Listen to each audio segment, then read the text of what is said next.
BMC radio Malayalam വാർത്തകൾ നിങ്ങൾക്കായി അവതരിപ്പിക്കുന്നത് ഐമാക് കൊച്ചിൻ കലാഭവൻ. കലാവിദ്യാർത്ഥികൾക്ക് പ്രിയപ്പെട്ട ബഹ്റൈനിലെ കലാകേന്ദ്രം. കൂടുതൽ വിവരങ്ങൾക്കായി സന്ദർശിക്കൂ www.bahrainmediacity.com. നമസ്കാരം. BMC റേഡിയോ മലയാളം വാർത്തകളിലേക്ക് സ്വാഗതം. ഞാൻ ധനു കൃഷ്ണ. ബഹ്റൈനിൽ ബഹിരാകാശ ഏജൻസി സ്ഥാപിക്കുമെന്ന ബഹ്റൈൻ രാജാവ് his majesty Hamad bin Isa Al Khalifa ഇനി national space science agency, Bahrain space agency എന്ന പേരിലാവും അറിയപ്പെടുക. സുപ്രീം ഡിഫൻസ് കൗൺസിൽ കീഴിലും കൗൺസിൽ സെക്രട്ടറി ജനറലിന്റെ മേൽനോട്ടത്തിലുമായിരിക്കും ഏജൻസി പ്രവർത്തിക്കുക. ബഹ്റൈൻ സ്പേസ് ഏജൻസി വരുന്നതോടെ ഘടനാപരമായും പ്രവർത്തനങ്ങളിലും NSSAയിൽ കൂടുതൽ മാറ്റങ്ങൾ നടപ്പാക്കാനാകുമെന്നാണ് വിലയിരുത്തപ്പെടുന്നത്. കിരീടാവകാശിയും പ്രധാനമന്ത്രിയുമായ his royal highness prince Salman bin Hamad Al ഖലീഫയുടെ നിർദ്ദേശത്തെ തുടർന്നും മന്ത്രിസഭയുടെ അംഗീകാരങ്ങൾക്കും ശേഷവുമാണ് ഹമദ് രാജാവ് ഉത്തരവ് പുറപ്പെടുവിച്ചത്. ID കാർഡ്, ജനന സർട്ടിഫിക്കറ്റ് എന്നീ സേവനങ്ങൾ മൈഗവ് ആപ്പ് വഴി ലഭ്യമാക്കി തുടങ്ങി എന്ന് Bahrain information and government authority അറിയിച്ചു. ID കാർഡുകൾ നൽകൽ, പുതുക്കൽ, നഷ്ടപ്പെട്ടതും കേടായതുമായ IDകൾക്ക് പകരമുള്ള കാർഡുകൾ നൽകൽ, ID കാർഡ് അപേക്ഷാ നില ട്രാക്ക് ചെയ്യൽ, ജനന സർട്ടിഫിക്കറ്റുകൾ കാണാനും ഡൗൺലോഡ് ചെയ്യാനുമുള്ള സൗകര്യം, 18 വയസ്സിന് താഴെയുള്ള കുട്ടികളുടെ ID കാർഡുകളും ഗാർഹിക തൊഴിലാളികൾക്കുമുള്ള ID കാർഡുകളും കാണാനും ആപ്പിൽ സൗകര്യമുണ്ട്. ബഹ്റൈൻ സ്വദേശികൾക്കും വിദേശികൾക്കും സർക്കാർ സേവനങ്ങൾ കൂടുതൽ എളുപ്പത്തിൽ ലഭ്യമാക്കുന്നതിൻ്റെ ഭാഗമായാണിത്. bahrain.bh/apps എന്ന വെബ്സൈറ്റിൽ നിന്ന് മൈഗവ് ആപ്പ് ഡൗൺലോഡ് ചെയ്യാം. കൂടുതൽ വിവരങ്ങൾക്കും സഹായത്തിനും ഗവൺമെൻറ് സർവീസസ് കോൾ സെൻറ്റർ 80008001 എന്ന നമ്പറിൽ ബന്ധപ്പെടാവുന്നതാണ്. ബഹ്റൈനിലെ റെസിഡൻഷ്യൽ ഏരിയകളിൽ അടിയന്തരമായി തെരുവ് വിളക്കുകൾ സ്ഥാപിക്കണമെന്ന നിർദ്ദേശവുമായി മുനിസിപ്പൽ കൗൺസിലർമാർ. വെളിച്ചത്തിന്റെ അപര്യാപ്തത അപകട സാധ്യതയുണ്ടാക്കുമെന്നും കാൽനടക്കാരുടെ ജീവന് ഭീഷണിയാണെന്നും മുന്നറിയിപ്പ് നൽകിയുമാണ് കൗൺസിലർമാർ നിർദ്ദേശം പുറപ്പെടുവിച്ചത്. ഈസ്റ്റ് ഹിദിൽ കഴിഞ്ഞ ദിവസം മലയാളി വിദ്യാർത്ഥി സൈക്കിളിടിച്ച് മരിച്ചതിനെ തുടർന്നാണ് ഈ അടിയന്തര നിർദ്ദേശം കൗൺസിൽ ഏകകണ്ഠമായി അംഗീകരിക്കുകയും മുനിസിപ്പാലിറ്റി കാര്യ കൃഷിമന്ത്രി വായിൽ അൽ മുബാറക്കിന് വൈദ്യുതി ജലകാര്യ മന്ത്രി യാസർ ഹുമൈദാനും തൊഴിൽ മന്ത്രി ഇബ്രാഹിം അൽ ഹവാജിനും അവലോകനത്തിനായി അയക്കാൻ റഫർ ചെയ്യുകയും ചെയ്തു. മനാമ സെൻട്രൽ മാർക്കറ്റ് അസോസിയേഷന്റെ മെഗാ ഇഫ്താർ സംഗമം മാർച്ച് 21 വെള്ളിയാഴ്ച വൈകുന്നേരം 4:30 മനാമ സെന്റർ മാർക്കറ്റിൽ നടക്കും. സ്വദേശികളും പ്രവാസി സമൂഹങ്ങളിൽ നിന്നുമുള്ള 10,000-ഓളം പേരെ പങ്കെടുപ്പിച്ചുകൊണ്ടുള്ള ഒരു മെഗാ ഇഫ്താറാണ് ഈ വർഷം MCMA ഒരുക്കിയിട്ടുള്ളത്.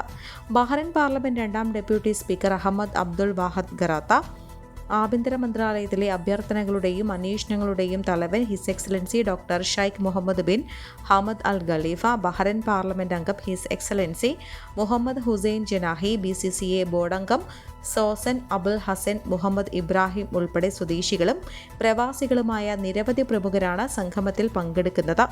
അഹമ്മദ് അബ്ദുൾ വാഹദ് ഖറാത്തയുടെ രക്ഷാകർതൃത്വത്തിലാണ് MCMA മെഗാ ഇഫ്താർ നടക്കുന്നത്. വെള്ളിയാഴ്ച നടക്കുന്ന MCMA മെഗാ ഇഫ്താർ സംഗമത്തിലേക്ക് എല്ലാ പ്രവാസികളെയും സ്നേഹപൂർവ്വം ക്ഷണിക്കുന്നതായും ഇഫ്താർ committee chairman doctor Salam Ambattumoola, ഇഫ്താർ committee general convener Riyas MSc, treasurer Latheef Marakkat, general secretary Anees Babu, organising secretary Avinash എന്നിവർ അറിയിച്ചു. കൂടുതൽ വിവരങ്ങൾക്ക് 33748156 എന്ന നമ്പറിലോ 39605993 എന്ന നമ്പറിലോ 33614955 എന്ന നമ്പറിലോ ബന്ധപ്പെടാവുന്നതാണ്. നൗക ബഹ്റൈൻ ഏപ്രിൽ 11 വെള്ളിയാഴ്ച മനാമ ബസ് സ്റ്റാൻഡിന് സമീപമുള്ള അൽ ഹിലാൽ ഹോസ്പിറ്റൽ മനാമ സെന്റർ ബ്രാഞ്ചുമായി സഹകരിച്ച് രാവിലെ 7:30 മുതൽ മെഗാ മെഡിക്കൽ ക്യാമ്പ് സംഘടിപ്പിക്കുന്നു. നിരവധി പേർ പ്രസ്തുത ക്യാമ്പിൽ പങ്കെടുക്കുമെന്ന് ഭാരവാഹികൾ അറിയിച്ചു. പങ്കെടുക്കുവാനും കൂടുതൽ വിവരങ്ങൾക്കും മനീഷ് TK 38059373 എന്ന നമ്പറിലോ അശ്വതിമുദ്ദൻ 32119436 എന്ന നമ്പറിലോ ബന്ധപ്പെടാം.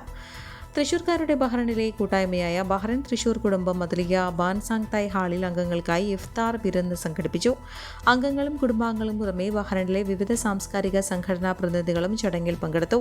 PTK പ്രസിഡന്റ് ജോഫി ജോസ് അധ്യക്ഷനായിരുന്നു. ഉസ്താദ് മുസാദി ഹിഷാമി റമദാൻ പ്രഭാഷണം നടത്തുകയും പ്രാർത്ഥനയ്ക്ക് നേതൃത്വം നൽകുകയും ചെയ്തു. KCA president James John, Bahrain KMC organising secretary Gafoor Kaipamangalam, world Malayali council Bahrain president Abraham Samuel, OICC acting president Bobby പാറയിൽ തുടങ്ങിയവർ സന്നിഹിതരായി. ഇന്ത്യൻ വംശജയായ സുനിത വില്യംസും മറ്റ് ബഹിരാകാശ യാത്രികരും ഭൂമിയിലേക്ക് മടങ്ങിയെത്തിയതിലുള്ള സന്തോഷം പങ്കുവച്ച് പ്രധാനമന്ത്രി നരേന്ദ്രമോദി. എക്സിലൂടെയായിരുന്നു ഇന്ത്യൻ പ്രധാനമന്ത്രി സന്ദേശം പങ്കുവച്ചത്. ഇന്ത്യയിലെ വോട്ടർ രേഖകൾ ആധാർ ഡാറ്റാബേസുമായി ബന്ധിപ്പിക്കും. കേന്ദ്ര തെരഞ്ഞെടുപ്പ് കമ്മീഷനും യൂണിക് ഐഡന്റിഫിക്കേഷൻ അതോറിറ്റി ഓഫ് ഇന്ത്യയും ചേർന്നാണ് ഇത് നടപ്പാക്കുക. ആധാർ വിശദാംശങ്ങൾ നൽകുന്നത് സ്വമേധയായെന്ന് കാണിക്കാൻ നിയമ മന്ത്രാലയം ഫോം 6B ഭേദഗതി ചെയ്യും. വിവരങ്ങൾ പങ്കിടാൻ വിസമ്മതിക്കുന്ന വോട്ടർമാർ കാരണങ്ങൾ വിശദീകരിക്കേണ്ടി വരും. ഇന്നലെ ചേർന്ന ഉന്നതതല യോഗത്തിലാണ് തീരുമാനം. കേന്ദ്ര തെരഞ്ഞെടുപ്പ് കമ്മീഷൻ, ആഭ്യന്തര മന്ത്രാലയം, നിയമ മന്ത്രാലയം, IT മന്ത്രാലയം, UIDA എന്നിവയിലെ മുതിർന്ന ഉദ്യോഗസ്ഥരാണ് യോഗത്തിൽ പങ്കെടുത്തത്. വോട്ടർ പട്ടികയിൽ ക്രമക്കേട് ആരോപിച്ച് പ്രതിപക്ഷം രംഗത്തെത്തിയ പശ്ചാത്തലത്തിലാണ് തീരുമാനം. വയനാട് പുനരധിവാസത്തിന് ഏറ്റെടുക്കുന്ന ഭൂമിക്ക് നഷ്ടപരിഹാരം നൽകാൻ കേരള മന്ത്രിസഭാ യോഗം തീരുമാനിച്ചു. എയിൽസ്റ്റോൺ എസ്റ്റേറ്റിൽ നിന്ന് 64 ഹെക്ടർ ഭൂമിയിലേറെ പുനരധിവാസത്തിനായുള്ള ടൗൺഷിപ്പ് നിർമ്മിക്കാനാണ് ഏറ്റെടുക്കുന്നത്. 26 കോടി രൂപയാണ് എയിൽസ്റ്റോൺ എസ്റ്റേറ്റിന് നൽകുക. മാതാപിതാക്കളിൽ ഒരാളെയോ 2 പേരെയോ നഷ്ടമായവർക്കും 10 ലക്ഷം രൂപ വീതം സഹായധനം പ്രഖ്യാപിച്ചു. മേപ്പാടി പഞ്ചായത്തിലെ ഉരുൾപൊട്ടലിൽ മാതാപിതാക്കൾ നഷ്ടപ്പെട്ട 7 കുട്ടികൾക്കും മാതാപിതാക്കളിൽ ഒരാൾ മാത്രം നഷ്ടപ്പെട്ട 14 കുട്ടികൾക്കും പഠന ആവശ്യത്തിന് വേണ്ടി മാത്രം 10 ലക്ഷം രൂപ വീതം അനുവദിക്കും. 18 വയസ്സ് വരെ തുക പിൻവലിക്കാൻ കഴിയില്ല. മുഖ്യമന്ത്രിയുടെ ദുരിതാശ്വാസ നിധിയിൽ നിന്നാണ് ധനസഹായം നൽകുന്നത്. ആശാ വർക്കേഴ്സുമായി ആരോഗ്യമന്ത്രി വീണ ജോർജ് നടത്തിയ ചർച്ച പരാജയം. സമരം തുടരുമെന്ന് ആശാ വർക്കേഴ്സ് അസോസിയേഷൻ അറിയിച്ചു.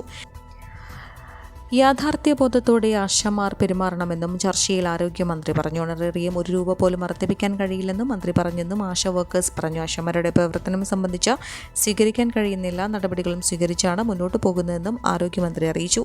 ഓണറേറിയം വർദ്ധിപ്പിക്കണമെന്ന് തന്നെയാണ് സർക്കാർ നിലപാടെന്നും എന്നാൽ ഒറ്റയടിക്ക് 3 ഇരട്ടി തുക കൂട്ടി നൽകാനാവില്ലെന്നും അവർ വ്യക്തമാക്കി. ജനാധിപത്യപരമായ സമീപനം വേണമെന്നും സമരക്കാരോട് അഭ്യർത്ഥിച്ചുവെന്നും മന്ത്രി പറഞ്ഞു. ഈ വാർത്തയോടുകൂടി BMC റേഡിയോ മലയാളം വാർത്തകൾ സമാപിക്കുന്നു. നന്ദി, നമസ്കാരം.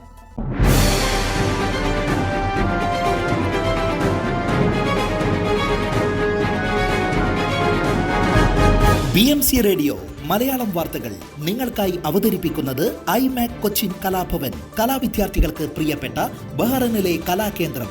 കൂടുതൽ വിവരങ്ങൾക്കായി സന്ദർശിക്കൂ www.bahrainmediacity.com.